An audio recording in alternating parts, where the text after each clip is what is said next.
Hello, जय हिंद बच्चों। आप सभी लोगों को आज ठंडी का दिन है, बरसात हो रही है सुबह से। और मैंने सोचा आपके साथ कुछ इंटरेस्टिंग सा टॉपिक आज डिस्कस कर लिया जाए इस वीडियो के थ्रू। तो आज हम पढ़ेंगे वर्ल्ड के इस कंप्लीट मैप पर ओशनिक करंट्स, महासागरीय जलधाराएं, ये किस डायरेक्शन से किस डायरेक्शंस में चलती हैं और इन्हें डिफरेंट जोग्राफिकल रीजन्स में किन किन नामों से जाना जाता है। और ये दो प्रकार की होती हैं, कोल्ड एंड वार्म। तो फर्स्ट ऑफ ऑल जो ओशनिक करंट्स होती हैं इक्वेटोरियल रीजन पर ओरिजिनेट होती हैं और यहाँ पर इन करंट्स को जाना जाता है इक्वेटोरियल वार्म करंट के नाम से। जो नॉर्दर्न ब्रांच है इसको जानते हैं हम नॉर्दर्न इक्वेटोरियल वार्म करंट। और जब ये कैरिबियन सी के आसपास पहुंचती है, यहाँ पर एंटिलीज आइलैंड्स हैं, तो यहाँ पर इसी के नाम से इन्हें जाना जाता है एंटिलीज वार्म करंट। ठीक है। फिर गल्फ ऑफ मैक्सिको से करंट्स ओरिजिनेट होती है जो फ्लोरिडा स्टेट के पास पहुंचने के बाद इसे इसे जाना जाता है फ्लोरिडा वार्म करंट। ठीक है। फिर एंटिलीज और फ्लोरिडा आपस में मिलती हैं सार्गेसो सी के पास वाले रीजन्स में, एंड देन ये नॉर्थ की तरफ जब चलती हैं तो इन्हें जाना जाता है गल्फ स्ट्रीम के नाम से। ठीक है। न्यू फाउंडलैंड के पास जब गल्फ स्ट्रीम पहुंचती है ना, तो वहां पर इन गल्फ स्ट्रीम को ऊपर नॉर्थ से आने वाली दो करंट्स मिलती हैं, जिसको हम जानते हैं इस वाली करंट जो इस वाले रीजन से आती है, रेड कलर की जो दिख रही होंगी, ये कोल्ड करंट्स हैं। वैसे कोल्ड एंड वार्म करंट को आप इजीली फाइंड आउट भी कर सकते हैं। जिन करंट्स का टेल पोल की तरफ होता है, पोल यानी नीचे की तरफ होता है, पोल की साइड में होता है, तो उन्हें हम बोलते हैं कोल्ड करंट। आइडेंटिफिकेशन के लिए है अमूमनता। और जिन करंट्स का टेल जो है, पूंछ जो है, इक्वेटर की तरफ होती है, विषुवत रेखा की तरफ होती है, उन्हें हम वार्म करंट जनरली जानते हैं। लेकिन यहां पर देखिए, लेब्राडोर सी से जो करंट्स आती हैं उनको हम जानते हैं कोल्ड करंट ऑफ लेब्राडोर। और ईस्टर्न ग्रीनलैंड की साइड से, आप जानते हैं ये ग्रीनलैंड है दुनिया का सबसे बड़ा आइलैंड, तो ईस्टर्न ग्रीनलैंड से जो करंट्स आ रही हैं उसे हम जानते हैं cold current of eastern Greenland. ये न्यू फाउंडलैंड वाले रीजन पे मिलती हैं। और यहां पर जब ये कोल्ड एंड वार्म करंट्स आपस में मिलती हैं तो ये एक प्लैंकटन एल्गी को निर्माण करते हैं, जो कि फिशेस का बेस्ट फूड होता है। और उसको खाने जब फिशेस आती हैं तो यहां पर फिर फिशिंग किया जाता है। इसे ग्रैंड बैंक है, दुनिया का सबसे फेमस जगह है ये फिश प्रोडक्शन करने के लिए। ठीक है। उसके बाद ये करंट जो होती हैं ये इस रीजन में, इस 60 डिग्री लैटिट्यूड के रीजन में और नीचे 60 डिग्री यानी 40-50 डिग्री लैटिट्यूड के रीजन में जो पवनें चलती हैं वो है वेस्टर्लीज, पछुआ पवनें। तो पछुआ पवनें क्या करती हैं, इस वाले रीजन्स में इन करंट्स को अपने साथ बहाकर ले जाती हैं ईस्ट की तरफ, और ये ब्रिटिश आइलैंड से लगभग टकराती है। तो ब्रिटिश आइलैंड से टकराने के बाद ये दो ब्रांचेस में बढ़ जाती है, एक नॉर्थ की तरफ और एक साउथ की तरफ। ठीक है। तो नॉर्थ वाली जो ब्रांच है तो ये नॉर्वे है, तो नॉर्वे के रीजनल नाम से इसे जाना जाता है वार्म करंट ऑफ नॉर्वे। ठीक है। इसे ब्लैंकेट ऑफ यूरोप भी बोलते हैं, क्योंकि ये नॉर्वे और इस रीजन के जो कोस्टल रीजन के पोर्ट है ना, जो सागरीय पोर्ट है, इनको कोल्ड यानी इस ठंडी वाले रीजन टाइम पीरियड में जमने नहीं देती हैं। ठीक है। इसलिए इन्हें ब्लैंकेट भी बोला जाता है। और जो इसकी एक ब्रांच नीचे की तरफ बनती है, साउथ की तरफ बनती है, इसे हम बोलते हैं कैनारी की कोल्ड करंट्स। ठीक है। क्योंकि अफ्रीका के इस वाले रीजन पर कैनारी आइलैंड है, तो इन्हीं के नाम से इसे जाना जाता है। ठीक है। अब आप देखेंगे अटलांटिक ओशन की जो सदर्न ब्रांच है, जो ब्राजील के ईस्टर्न कोस्ट से होते हुए नीचे आती है, तो इसे हम बोलते हैं ब्राजीलियन वार्म करंट या ईस्टर्न ब्राजीलियन वार्म करंट। ठीक है।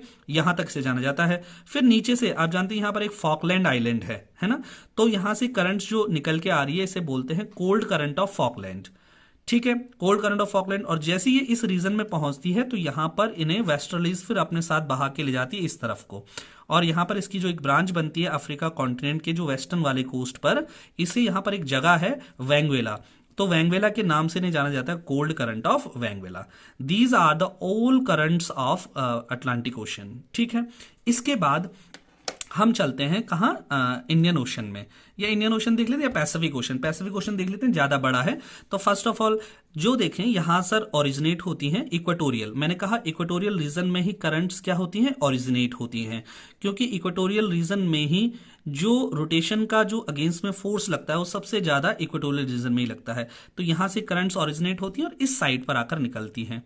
ठीक है। तो यहां पर आने के बाद इनकी जो ये आइलैंड्स हैं, है ना, ऑस्ट्रेलिया के ऊपर जो न्यू गिनी वाला रीजन है, इससे टकराकर ये करंट्स दो ब्रांच में बनती है, एक साउथ की तरफ और एक नॉर्थ की तरफ। जो नॉर्थ वाली ब्रांच है जो इस रीजन में बनती है इसे बोलते हैं क्यूरोसिवो, किस नाम से जानते हैं? क्यूरोसिवो।